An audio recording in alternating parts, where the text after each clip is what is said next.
Alright everybody, this is an update to our system. As you can see, there are a lot of changes to it. This is not a system test, this is just an update because I am getting it hooked up to where we do have a system. In my last video for Destin Newman, I think, I shut the panel when it was not hooked up or anything. Well, guess what it is now? That's right, it's hooked up. Yes, we do have trouble, and I don't know why, even though we have batteries. See, we have two batteries right here. This one is a Chamberlain, I guess, and this one is a Worker. And it says the trouble's right here. If it says trouble 6, it says battery trouble. And it's pretty obvious that it's not trouble, because when you unplug it, it runs the panel just fine with the batteries. So I don't have an alarm yet. Oh, and no, I didn't just make it look like this because I didn't have another piece, another 90 degree. I do. This is going to be either a junction box or have a fire alarm in it, but I'm not sure yet. Here is the whole station. We have an agent release, firelight alarms by Honeywell BG12LR. If I can get my keys, I can show you.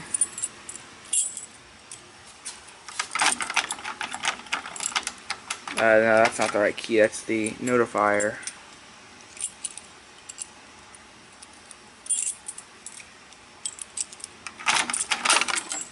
This is the SSD and not the Pitway.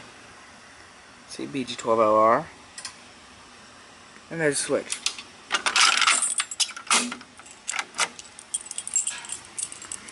And then also for a change, once I find the panel key.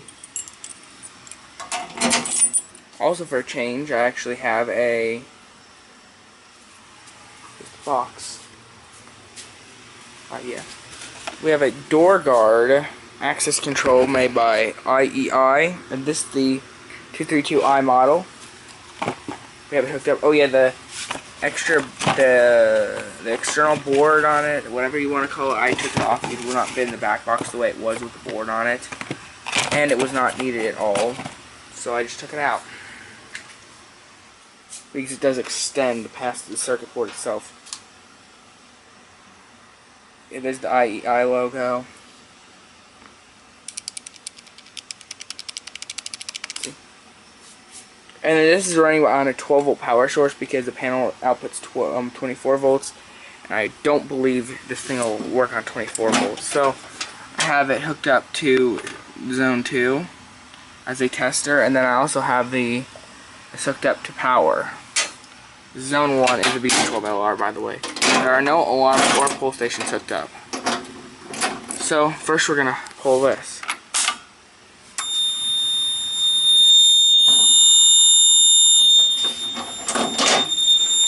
I put tape over this thing because it's very loud and annoying.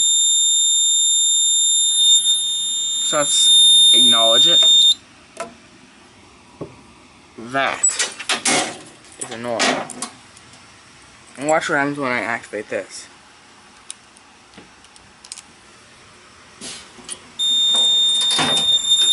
Number 2 starts flashing, but number 1 steady because number 1's already been acknowledged.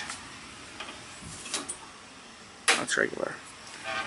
Now, before we finish, before we reset it, we have to find the firelight key. There it is. I reset it. See if you pull it, will not reactivate. You can keep doing it, but it will not reactivate.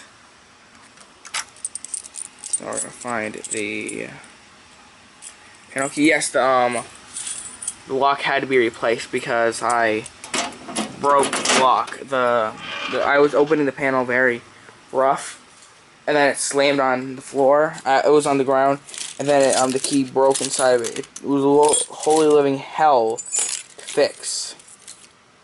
See, there's a broken key right there. I had to jam pliers in it to move the lock to get into the unlock position so I can actually at least take out the keyhole. And then put in a cheap one I got at Lowe's, see? cheap. And now it's time to reset it. It'll open. We already did that. Silence.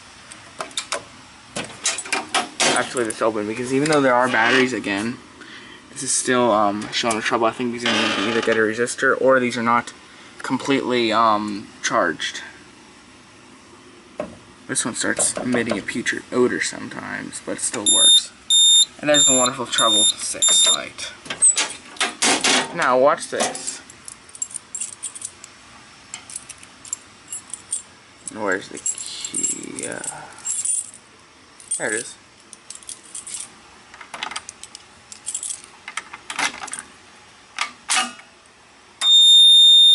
See which one's when I unplug it. See it? It does itself. Or turns itself on using battery power. Now where's the key? There it is, the one with all the long numbers on it. I do not like this lock very much. Alright, so now we're gonna acknowledge this and we get NAC troubles.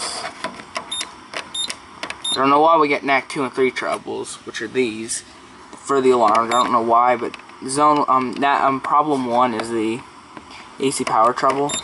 Those are the NACs. It's 6 for some reason of batteries, which I don't know why, because these batteries are working just fine. See, they're powering them. And flashing means it is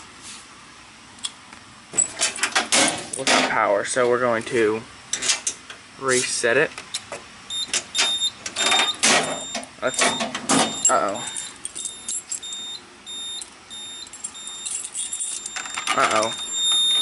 Yeah, went back to the alarm. Now, once it's acknowledged, it's irritating. Now it's time for us to plug this back in.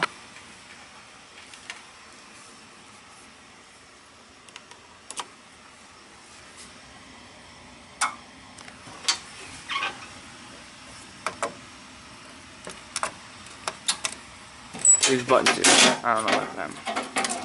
We're definitely going to get a battery trouble, so I don't know why I locked it. Pull the keys out. Stick them in the panel in case we need them. Yep. Just as I thought.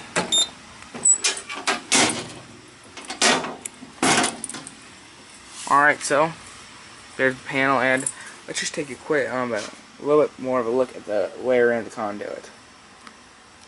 See, here's this. Right into this box,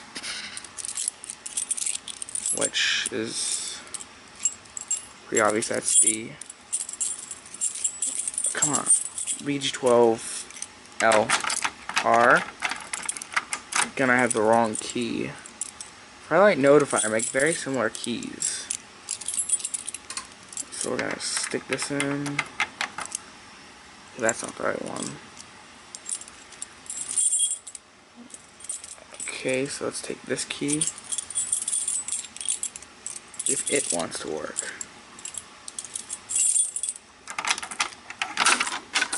Yeah, so it runs through here.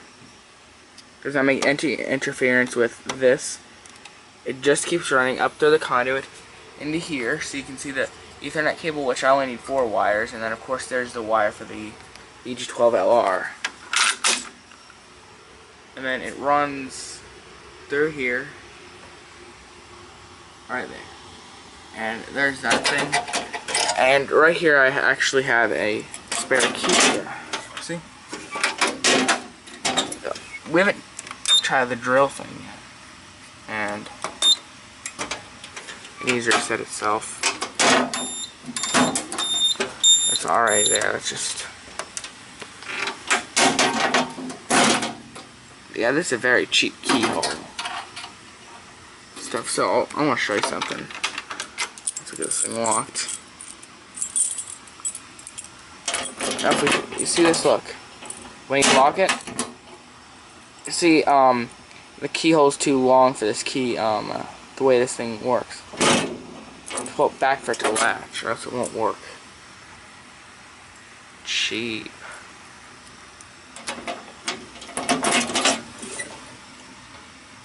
I guess that's about it. So, it's getting pretty hot.